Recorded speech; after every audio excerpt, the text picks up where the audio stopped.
What is going on, guys? It is Bucky and welcome to your 38th JavaScript tutorial, and in this tutorial I'm going to begin talking about JavaScript and forms.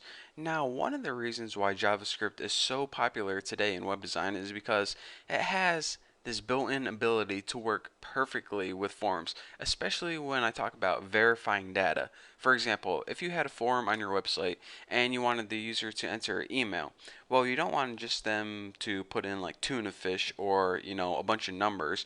You want an actual email with an @ sign and a dot for like .com.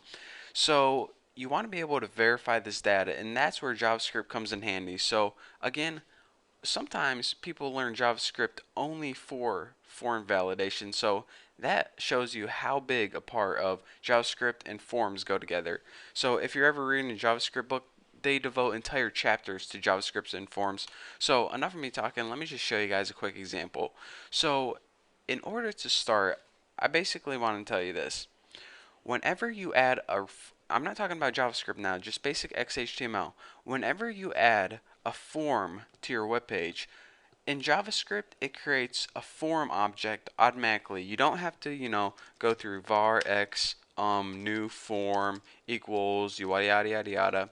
JavaScript automatically creates a form object, and all we need to do is learn how to access the information in that form.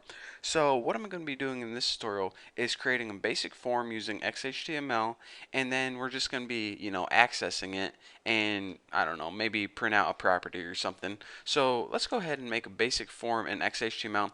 Since this isn't JavaScript, make sure it's outside your script tags. This is just basic XHTML, HTML, whatever you want to call it. So form, and let's go ahead and add 3 elements. Username, and this is just an input.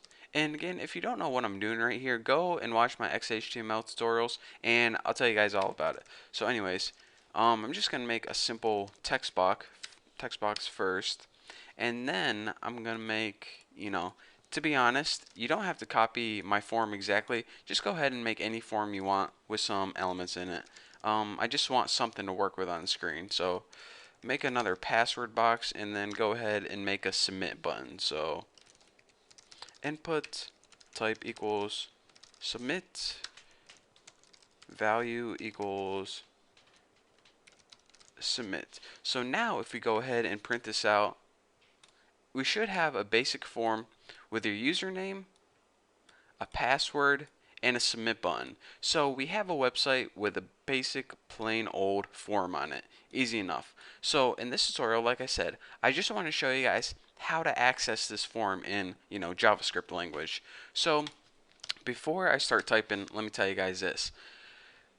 JavaScript has a very unique way of identifying forms on your web page. It identifies them, first of all, it puts them all into a form array. So if you had a website with 8 different forms in it, it would have 8 different elements in that form array. And again, like I said, you don't need to create this explicitly. Whenever you have forms on your web page, JavaScript sees that and it creates your array for you automatically. So if you're saying, alright, we know that it automatically created an array object already, and it created that form array, but how do I access this form right here? Well, just like anything else in arrays, JavaScript numbers each object in your array. So the first form, say you had like 3 different forms on your web page. The first form would be form 0, array index 0. The second form would be form 1. The third form would be form 2. So as you can see, the more forms you have on your web page, the more elements in the array, and that's how you access them. So again, since we only have one form, and I'll basically only be working with one form in these examples, we're going to access that using forms 0, since remember 0 in arrays are the first element in the array. So let's go ahead and one of the properties in forms, this forms object, is length. And the length of a form is basically how many items do you have in it. Well, we have one input right here, one input box, another input box right here, and a button right here. So this form has 3 elements in it. So if we were to print out the length of this form, it would be 3. So let's go ahead and show you guys how to do that. Just go ahead and we'll set it equal to the variable x. Why not? And in order to access the form, you write document dot forms and whatever form you want to access. And like I said, since this is the one and only form, this is going to be form 0. If you wanted to access the fifth form, say you had 5 forms, it would be form 4 because 0, 1, 2, 3, 4. The fourth item in your array, or excuse me, fourth index would be form 5. So easy enough. This is form 0 since it's the first one. So again, your document, which is basically your web page, has an array object that's built in already called forms. Now that forms array object has a built-in property called length. And that length property, like I said, is how many elements are in your form. 1, 2, 3.